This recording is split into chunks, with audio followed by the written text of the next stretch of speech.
दोस्तों, जिस तरह से एक दिन में कई बार धूप और कई बार छांव आती जाती है, ठीक उसी प्रकार से हमारे जीवन में भी सुख और दुख का आना जाना लगा ही रहता है।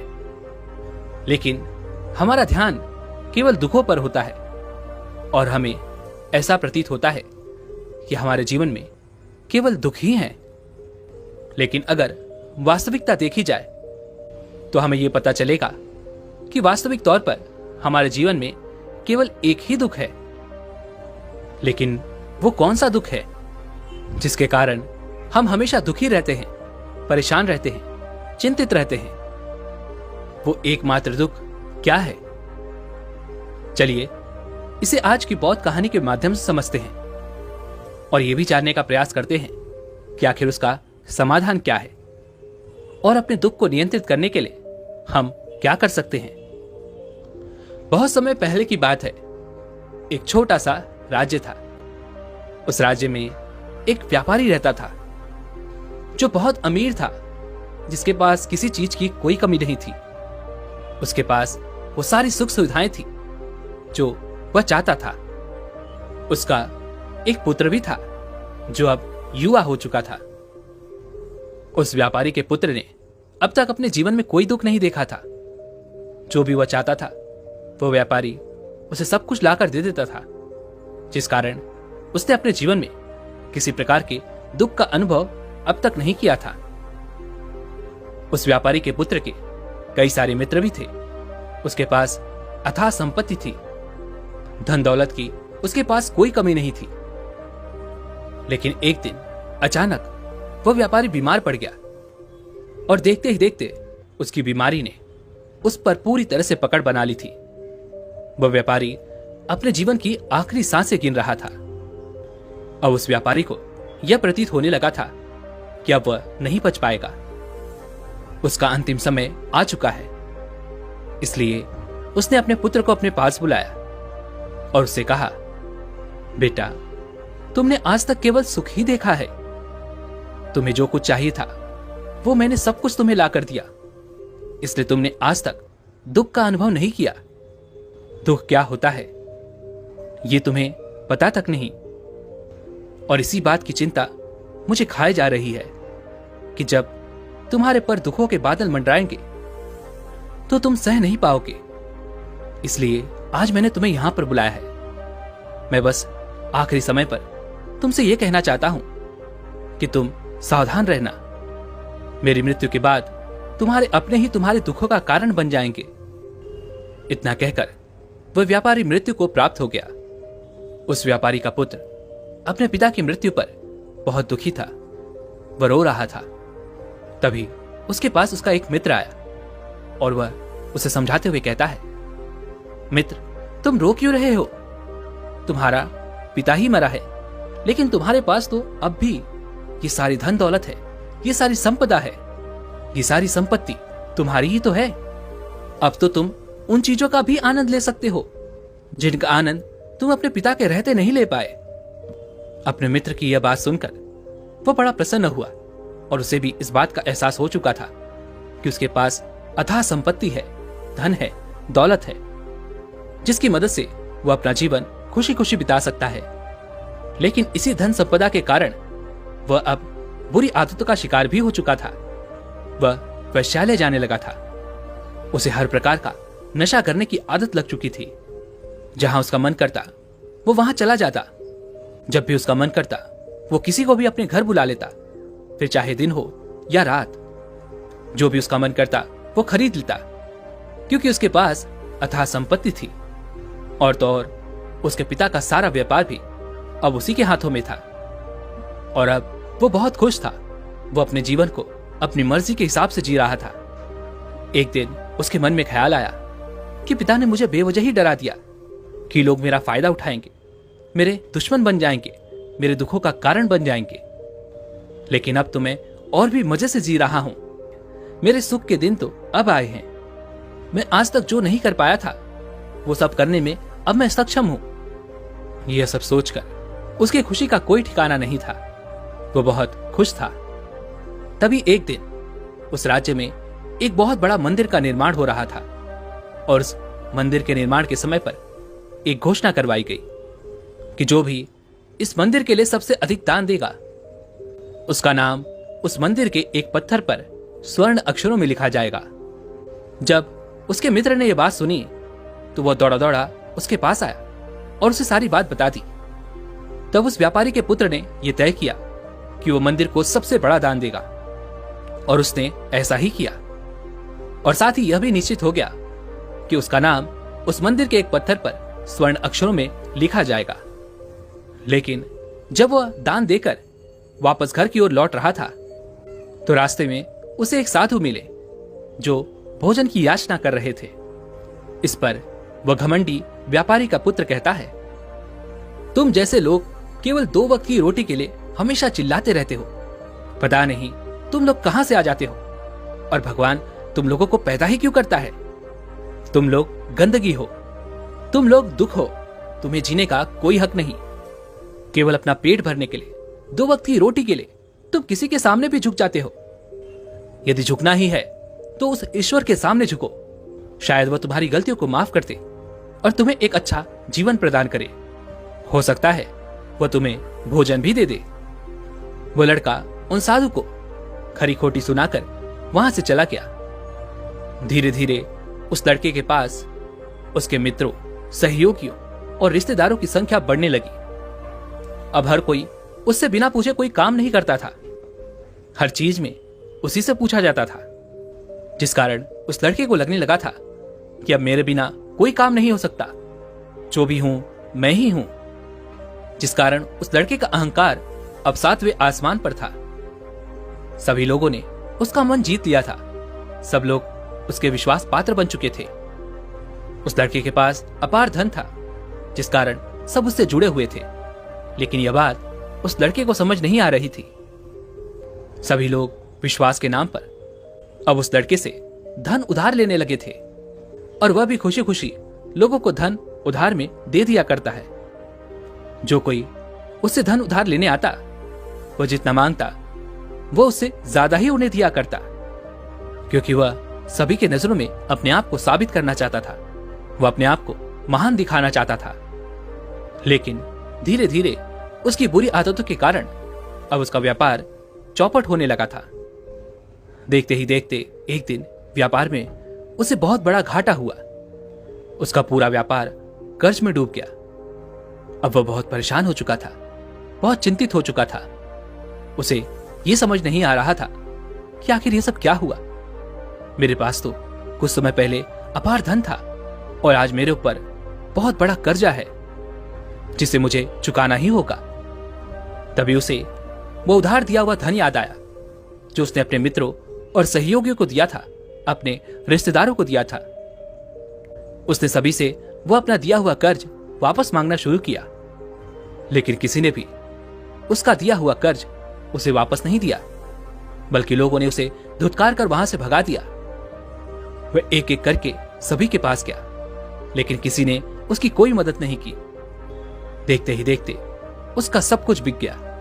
अब उसके पास कुछ न था। वह सड़क पर आ चुका था। तभी वह यह सोचने लगा कि अपने सुख के दिनों में मैं यह नहीं जान पाया कि मैं अपने शत्रुओं से घिरा हुआ हूं। मेरे पिताजी सही कहते थे कि मेरे अपने ही मेरे दुखों का कारण बनेंगे। पिताजी, आपका धन्यवाद, लेकिन मैं आपकी बातों को समझ नहीं पाया और आज देखिए क्या हो गया। वह सारा दिन यहां से वहां भटकता रहा और सोचता रहा कि अब आगे क्या होगा। वह कैसे खाएगा, कहां रहेगा और कैसे सोएगा। उसे अपने पिता की याद सता रही थी। वह उन्हें याद कर करके रो रहा था। उसकी आंखों से आंसू बह रहे थे, लेकिन अब बहुत देर हो चुकी थी और अब धीरे धीरे उसे भूख भी लग रही थी। तभी उसने सोचा कि मैं उसी मंदिर पर चलता हूं जहां पर पत्थर पर मेरा नाम स्वर्ण अक्षरों में लिखा गया है। मैं जाकर वहां पर कुछ मदद मांगता हूं। वह वहां पहुंचा और वहां के पुजारी से वो कहता है, पुजारी जी, आपने मुझे पहचाना?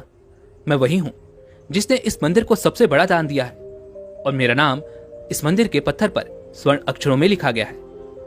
हालांकि इस समय मेरे हालात कुछ खराब है, और मेरे पास खाने के लिए भी कुछ नहीं है। क्या आप मुझे कुछ भोजन दे सकते हैं? मैं भूखा हूं, मुझे बहुत जोरों की भूख लगी है। मेरे अपनों ने मुझे धोखा दे दिया है। क्या आप मुझे कुछ भोजन दे सकते हैं? तभी वो पुजारी कहता है, भिखारियों को भोजन इस मंदिर के बाहर दिया जाता है, मंदिर के अंदर नहीं। जाओ और जाकर बाहर बैठ जाओ। और रही बात तुम्हारे नाम की, तो भिखारियों का नाम मंदिर के पत्थर पर स्वर्ण अक्षरों में नहीं लिखा जाता। पुजारी ने तुरंत ही उस लड़के का नाम मंदिर के उस पत्थर पर से हटवा दिया और फिर एक बार घोषणा करवा दी कि मंदिर को जो सबसे बड़ा दान देगा, उसका नाम इस मंदिर के पत्थर पर स्वर्ण अक्षरों में लिखा जाएगा। यह सब देखकर वो लड़का बड़ा हैरान था, बड़ा अचरज में था। वह मन ही मन रो रहा था और सोच रहा था कि यह जीवन कितना दुखदाई है, ये जीवन बहुत छोटा है। अब मैंने जान लिया कि पत्थर पर लिखा हुआ नाम भी मिटाया जा सकता है, और यदि पत्थर पर लिखा हुआ नाम मिटाया जा सकता है तो इस जीवन का क्या मोल? यह जीवन भी कभी भी समाप्त हो सकता है। उस लड़के को जोरों की भूख लगी थी। वह मंदिर के बाहर जाकर एक कोने में बैठ गया। लोग आते रहे और भिखारी को कुछ न कुछ दान देते रहे, लेकिन वह लड़का, उसकी हिम्मत ही नहीं हो रही थी कि वह भीख मांग सके, और ना ही वह उन भिखारियों में बैठना चाहता था। देखते ही देखते दोपहर से रात का समय हो चुका था, लेकिन अब तक उसे कुछ भी ना मिला था। लेकिन उसकी भूख बढ़ती चली जा रही थी और उसे जोरों की भूख लगी थी। पहली बार उसने अपनी भूख को जाना था, अपने पेट की इस आग के बारे में जाना था, और इस भूख के कारण वो इतना परेशान हो चुका था कि उसने तय किया कि वह मंदिर से ही कुछ चुरा लेगा और उसे खाकर अपना पेट भर लेगा। जैसे ही वो वहां से उठता है, तभी वह साधु वहां पर आ जाते हैं, जिसे उस लड़के ने बहुत खरी खोटी सुनाई थी। वह साधु उस लड़के के पास आकर कहते हैं, बेटा, हम पहले भी मिल चुके हैं। वह साधु भिक्षाटन से वापस लौट रहे थे। उन्होंने कुछ भोजन उसे देते हुए कहा, ये लो, खा लो, तुम्हें जोरों की भूख लगी होगी। मैं तुम्हें जानता हूं, मैं समझता हूं कि यह हालात तुम्हें जबरदस्ती झुकाना चाहते हैं, लेकिन तुम लोगों के सामने झुकना नहीं चाहते। लेकिन अगर तुम लोगों के सामने झुकोगे नहीं तो तुम्हें भोजन भी नहीं मिलेगा। आज तो मैंने तुम्हें भोजन दे दिया है, जिससे तुम्हारी भूख मिट जाएगी, लेकिन यह भूख रोज लगेगी। यह पेट की आग कभी नहीं मिटती। यह एक ऐसी बीमारी है जिसका कोई इलाज नहीं। भूख से बड़ी बीमारी इस दुनिया में कोई है ही नहीं। इस पर वह लड़का उन साधु से कहता है, जब मेरे पास धन था, दौलत थी, अथाह संपत्ति थी, तो मेरे पीछे मेरे मित्रों की, सहयोगियों की, रिश्तेदारों की कतार लगी रहती थी। सभी लोग मेरे शुभचिंतक थे, लेकिन मेरे ऊपर दुख आते ही वो सब पलट गए। वो सब अब मेरे शत्रु बन चुके हैं। लेकिन तुम, जिसे मैंने इतनी खरी खोटी सुनाई थी, वही मेरे दुख में मेरा सहयोगी बना है। तुम मेरे इस दुख में मेरे पहले मित्र हो, मेरे पहले रिश्तेदार हो, जिसने मुझ पर दया की है। मैं तो अपने आप को बहुत बड़ा समझता था, लेकिन देखो, इस वक्त की मार ने मुझे कहां से कहां पहुंचा दिया। आज मैं इस बात को अच्छी तरह समझ चुका हूं कि धन से बड़ा कोई मित्र नहीं। इतना कहकर उस लड़के ने भोजन किया और उसने पहली बार भोजन के सुख का आनंद उठाया। उसके हाथ कांप रहे थे। वो जल्दी जल्दी उस भोजन को समाप्त करना चाहता था, जल्दी जल्दी उसे चबा लेना चाहता था, और उसकी आंखों से झरझर आंसू भी बह रहे थे। उसे ऐसा प्रतीत हो रहा था मानो आज से पहले ऐसा लजीज भोजन उसने आज तक न किया हो। भोजन करते वक्त जो अनुभव उसे प्राप्त हुआ, ऐसा अनुभव उसे आज तक नहीं मिला था। तभी वह साधु से कहता है, ये कैसा सुख है, मैं इस दुख में भी इस भोजन के सुख का अनुभव कर पा रहा हूं। तभी वह साधु कहते हैं, जहां तृप्ति होती है वहां सुख का अनुभव होता है, लेकिन सावधान, तृप्ति बहुत खतरनाक भी होती है। जब यह तृप्ति हमारी आवश्यकताओं, हमारी इच्छाओं से ऊपर उठ जाती है, तब यह दुख के दर्शन भी हमें कराती है। आज जो भोजन तुम कर रहे हो, ऐसा भोजन यदि तुम्हें पहले प्राप्त होता तो तुम इसे छूते तक नहीं, लेकिन आज इसी भोजन को करके तुम्हें तृप्ति मिल रही है।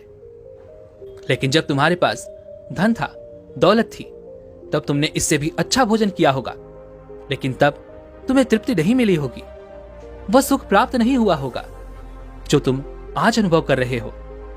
लेकिन सावधान, अगर ऐसा ही भोजन तुम्हें रोज मिलता रहे तो तुम और भी अच्छे भोजन की कामना करने लगोगे, और इसी कामना की तृप्ति के लिए तुम्हारे मन में दुख पैदा होगा। और जब तुम अपने मन की इस कामना की तृप्ति कर दोगे तो तुम्हें सुख भी प्राप्त होगा, लेकिन यह सुख आएगा और चला जाएगा।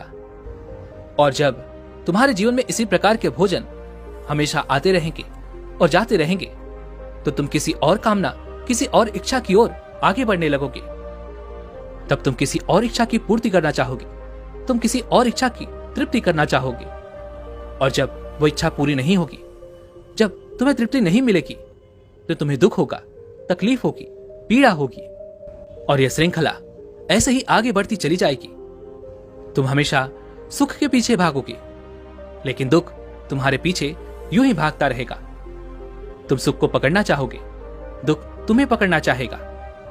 इसी प्रकार यह प्रक्रिया यूं ही निरंतर चलती रहेगी।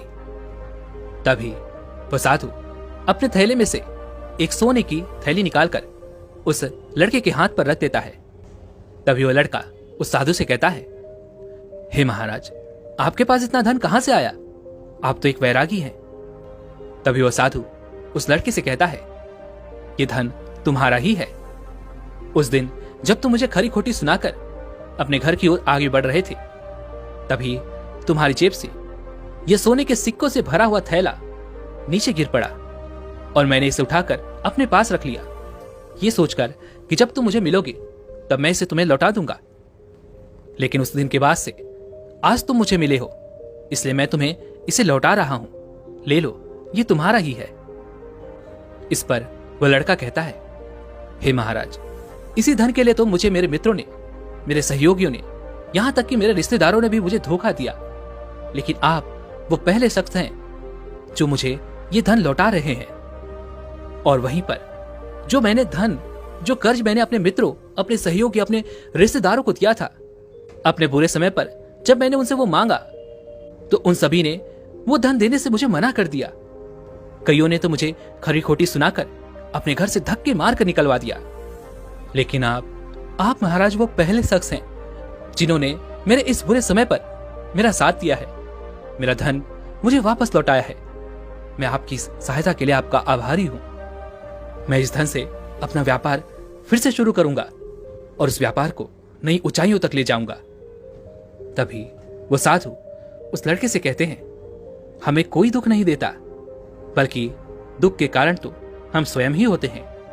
हम स्वयं ही खुद को धोखा देते हैं। सुख में हम भ्रमित रहते हैं, हमें यह पता नहीं चलता कि हम सही कर रहे हैं या गलत, और इसी प्रकार हम एक माया जाल में फंसते चले जाते हैं, क्योंकि सुख में हम अपनी आंखें बंद करके बस उस सुख का आनंद लेते हैं, और हम किसी चीज की तरफ ध्यान नहीं देना चाहते। हम नहीं जानना चाहते कि जीवन मीठा है तो कड़वा भी है, सच है तो झूठा भी है। सुख में हम केवल अपने अहंकार को बढ़ावा देते हैं। तभी इस पर वह लड़का कहता है, आप ठीक कहते हैं। जब मेरे पास धन दौलत थी, अथाह संपत्ति थी, तब मैं अंधा हो चुका था। मैं किसी चीज पर ध्यान नहीं देता था। मैंने उसे अपने इन दोनों हाथों से लुटाया है, और आज जब वो मेरे पास नहीं है, तब मुझे उसके जाने का एहसास हो रहा है। और अब जबकि मैं इन दुखों से जूझ रहा हूं, तब जाकर मेरी आंखें खुली हैं। तभी मैं ये भी जान पाया कि कौन मेरे साथ है और कौन मेरे खिलाफ। और ये जो ज्ञान दुख द्वारा मुझे प्राप्त हुआ है, ये ज्ञान मैं हमेशा अपने साथ रखूंगा।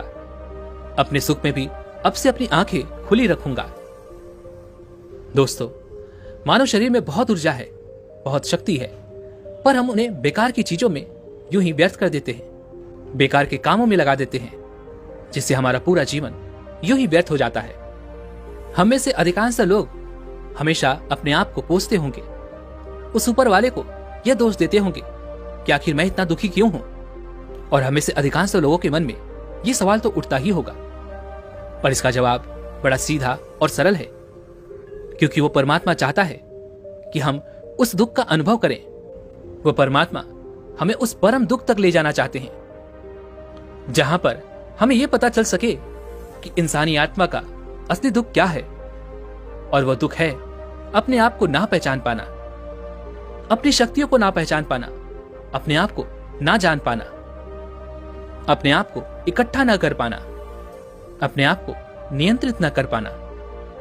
हमारे जीवन में केवल एकमात्र यही दुख है, क्योंकि हम अपने आप पर कभी ध्यान नहीं देते, अपने आप को एकत्रित करने का कभी प्रयास तक नहीं करते।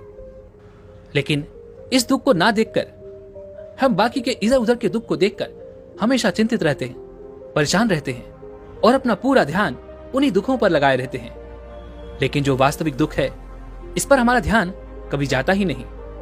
लेकिन वास्तविकता तो यही है कि जब भी हमारे जीवन में कोई दुख आता है तो हमारा ध्यान खुद पर होना चाहिए कि आखिर मैं दुखी क्यों हूं, मैं क्या हूं, मैं क्यों हूं। और जब ये एकमात्र दुख आपके जीवन में आपको नजर आने लगता है, तब आप ध्यान की तरफ आगे बढ़ने लगते हैं। आप अपने आप को खोजने की तरफ आगे बढ़ने लगते हैं और तब आपके सामने कोई भी समस्या बड़ी नहीं रह जाती। आप किसी भी बड़ी से बड़ी समस्या का समाधान सरलतापूर्वक कर सकते हैं। इसलिए खुद को जानिए, खुद को पहचानिए, क्योंकि जो शक्ति, जो क्षमता आपके भीतर है, वो किसी और के पास नहीं है। आप उस परम शक्ति का एक रूप हैं। आप अपनी शक्ति को पहचानिए, जानिए आप कौन हैं, क्या हैं। उसके बाद आपके सामने किसी प्रकार का भी दुख टिक नहीं पाएगा और आप हर परिस्थिति में खुश रहना सीख जाएंगे।